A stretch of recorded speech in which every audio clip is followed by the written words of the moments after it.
berada di kawasan Ichinomaki. Saya telah berada di lapangan terbang antarabangsa Davao, Filipina.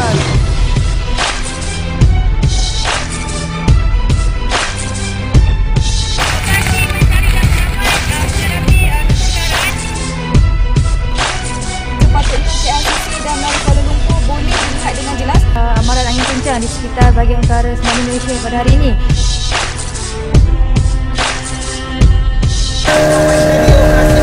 Yang mati terus diratapi, yang hilang terus dicari.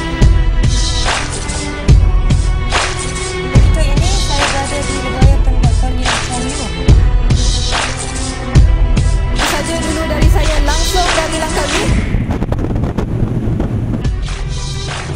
Apa jua kejadian, tragedi, bencana, liputannya dibawakan secara terus dari lokasi Unit Tindakan Cepat UT-City RTM. Bertindak atas maklumat yang diterima daripada jabatan dan agensi kerajaan yang terlibat dengan keselamatan negara, tim UT-City RTM bersedia melaporkan. Laporan yang tepat dan cepat langsung dari tempat kejadian.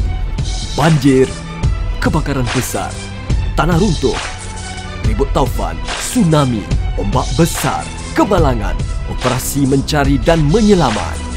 Memaparkan keupayaan pasukan keselamatan, jabatan dan agensi keselamatan melaksanakan tugasan. Meyakinkan penonton usaha gigih semua yang terlibat dalam melaksanakan kerja-kerja menyelamat, menyampaikan bantuan dan usaha menyelamatkan nyawa makhluk yang ada di muka bumi.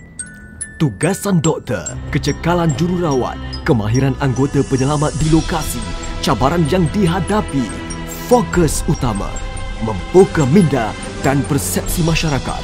Pasukan penyelamat sentiasa komited dengan tugasan. Tim UT-City sedia melaporkan.